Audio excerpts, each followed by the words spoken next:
Huh, that's strange. During our family trip drive, my husband intentionally let out a troubled voice. Something feels off in the back of the car. Jessica, can you go in and take a look? I didn't see any abnormalities with the car. But before I could argue, my mother-in-law, who was sitting in the back seat, interjected. You're his wife. Can't you listen what your husband says? Hurry up and go check the back. Reluctantly, I got out and went around to the back of the car. Even though I saw it, I couldn't solve any trouble that might arise. However, there was no lie in the car. And then, I'll get out too. My niece Molly said that and got out of the back seat. She's usually quiet, but for some reason, she's attached to me. She was the only source of solace in the family. Well, I guess I'll go check the car then. As I thought that, my niece spoke to my husband, who was in the driver's seat. Daddy, you absolutely shouldn't do that, you know. Hey, housekeeper, can you bring me some tea? I heard my sister-in-law's voice. I sighed and took off my blue light cutting glasses. Ever since I started living with my husband's family, they referred to me as the housekeeper. My husband Mike and I met through a mutual friend during our university days. He was the type who wasn't around me much. Although he had a somewhat rough side, he was a vibrant and cheerful person, which gave me a good impression. He often talked about how he valued family and went on trips together. That was one of the reasons I found Mike so wonderful. We got married after 3 years of dating. While Mike's income was still low, I was starting to establish myself as a freelance translator. I thought that as long as we continue working together, we could happily navigate our marriage. However, I now realized that this idea was completely wrong. Shouldn't we live with my parents until we have a child? When Mike proposed that idea, to be honest, I wanted to refuse. It was because I didn't have a good impression of his parents and sister. Mike did prioritize his family, and they cherished him in return. However, he paid no attention to anyone outside the family. Moreover, his family had a condescending attitude towards me, as if considering me inferior. I still remember the first time I visited his parents' house, where they scrutinized me from head to toe. The only kind one was Molly, my niece, his sister's daughter. His sister had divorced shortly after Molly's birth, and had been living with their parents ever since. She didn't contribute to the household expenses, claiming that raising a child was expensive. Although I wasn't keen on living together, I knew it would be difficult to refuse. I had a sense that marriage was not just a matter between the two of us. Besides, Mike assured me that he would make sure I wouldn't have a bad experience. If my beloved husband said so, I wanted to believe him. But now, I am knocking on my sister-in-law's door, holding a cup of tea. She brushed up her bleached and damaged blonde hair and looked at me with an annoyed expression. Finally, You're the housekeeper, so you should be quick about these things, right? I'm sorry. Her reaction to my apology seemed displeased, and she gave me an annoyed look. What's with that face? I can't afford to spare any time for you with taking care of our child. If you don't have kids and don't have a job, you should at least handle the chores. Honestly, why did she have to say such things to me?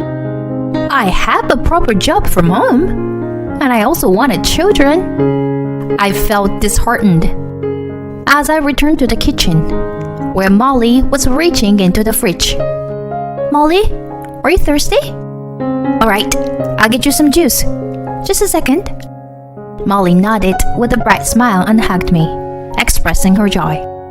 Molly is truly adorable. But sadly, my in-laws don't pay any attention to what Molly says. I'm the only one who has proper conversations with Molly. Perhaps because of that, it seemed like Molly liked me as well. Just as I was about to have a little conversation with Molly and continue my work, my mother-in-law raised her voice. Jessica, go out and do some shopping right away. Is it something urgent? We only have 1 pack of toilet paper left. But I have work. You don't have work, do you? You're always at home. Don't argue and go quickly. Reluctantly, I headed to the nearby store. As I hurriedly tried to buy toilet paper and return home, my sister-in-law called me on the phone. Hello, hey. Can you buy some beer on your way back? And also grab some snacks as well. Thanks. Once the purpose of the call was over, she abruptly hung up. I thought myself, why does everything have to be so burdensome? And entered the store again. After finishing my purchases, while I was on my way back, my echo bag tore.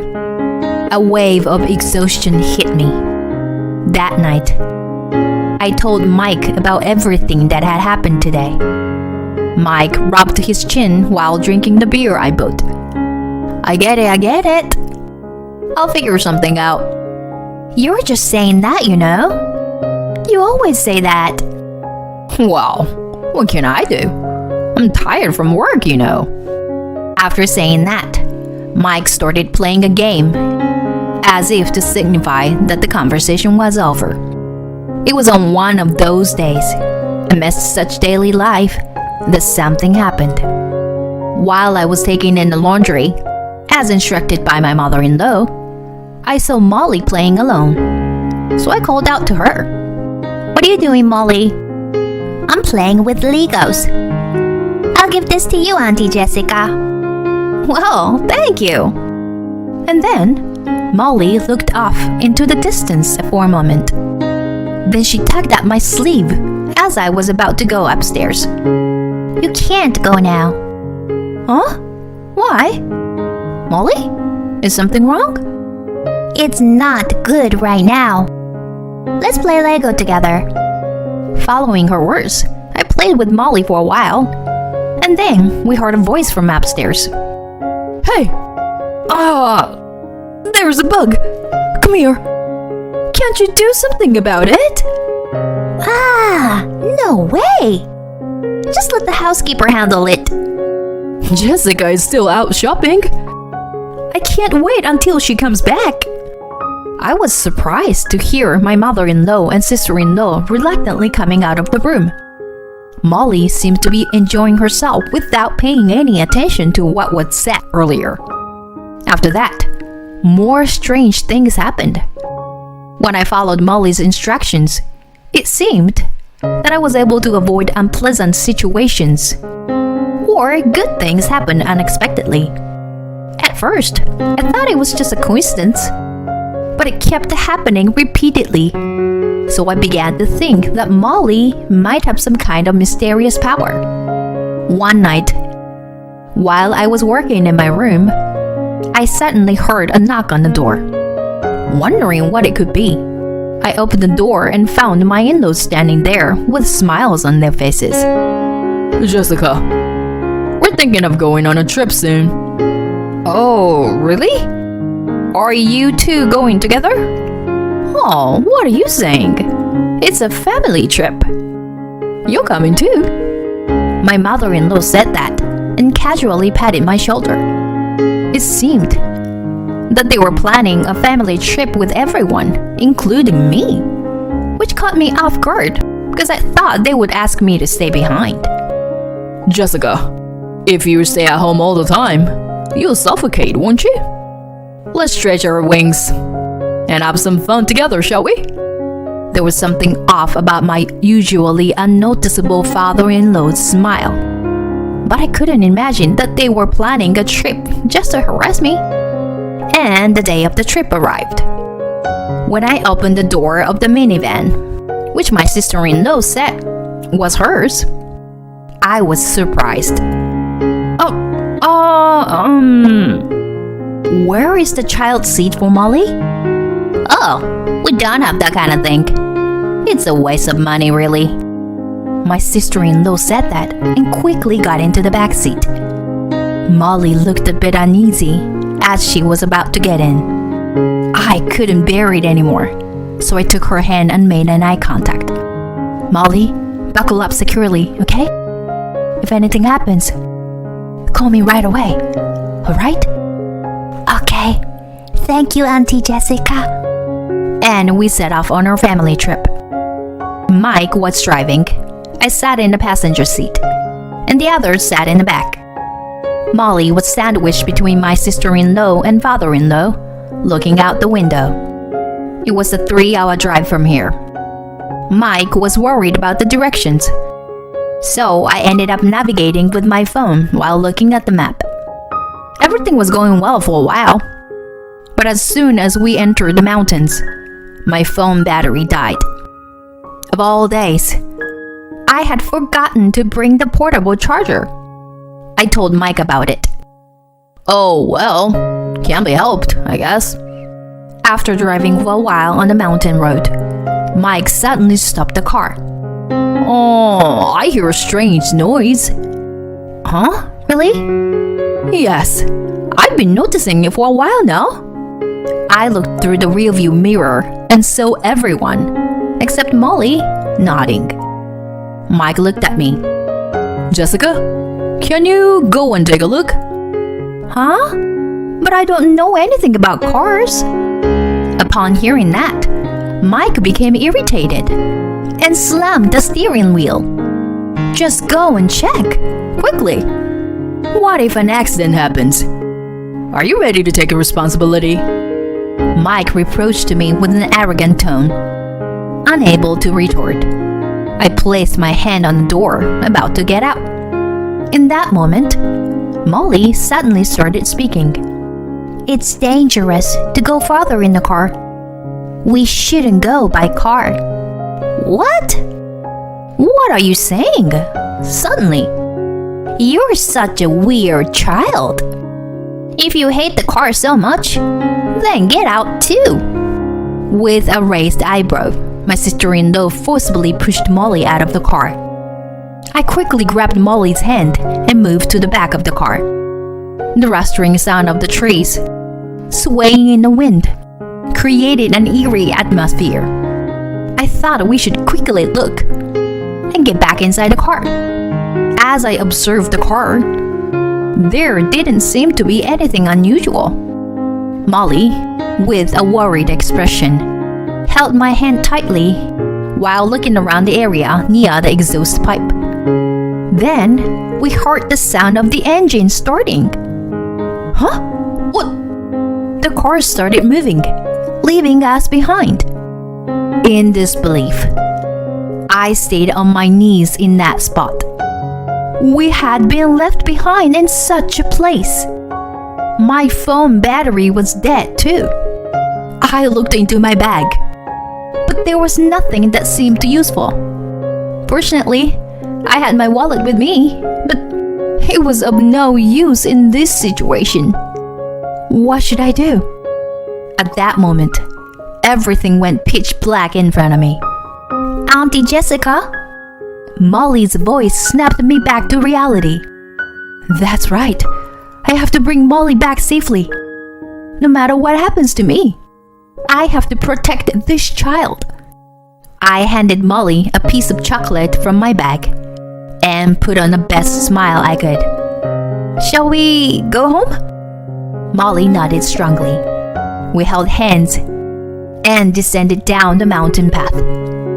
After a while, Molly pointed to a game trail. This way.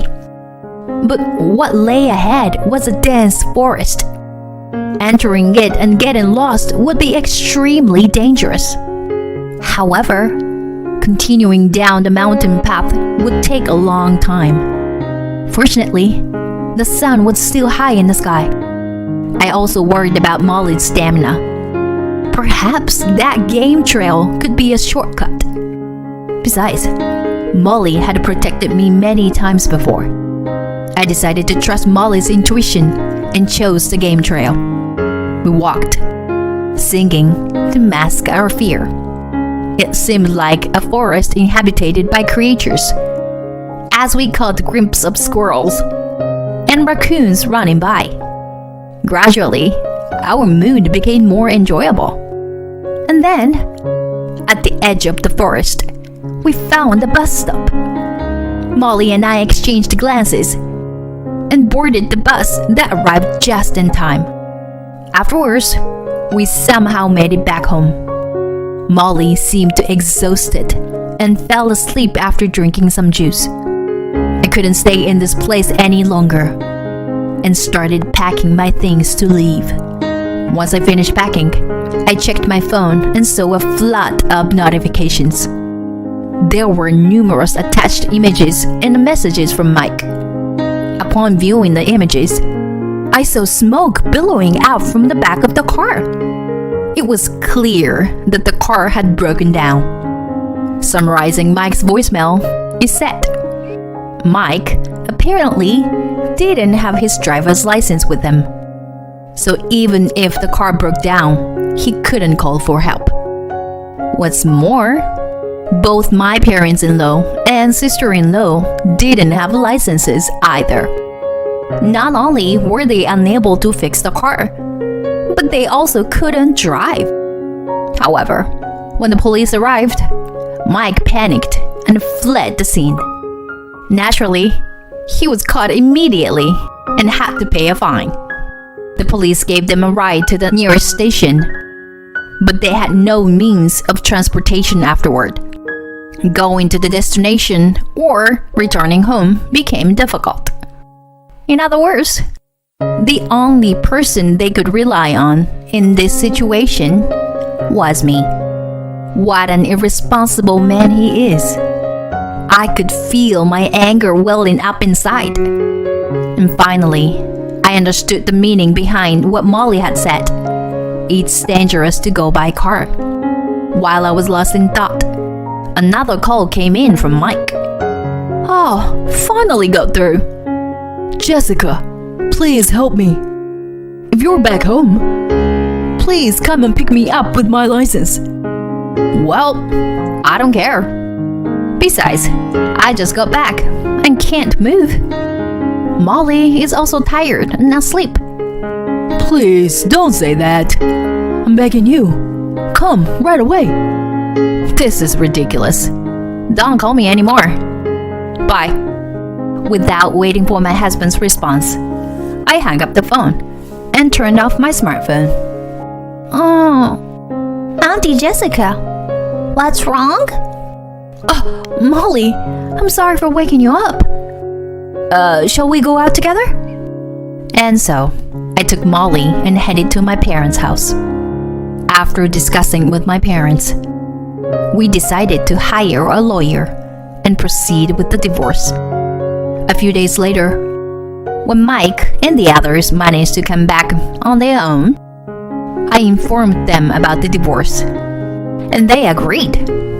It seems they were angry at me for not going to help them.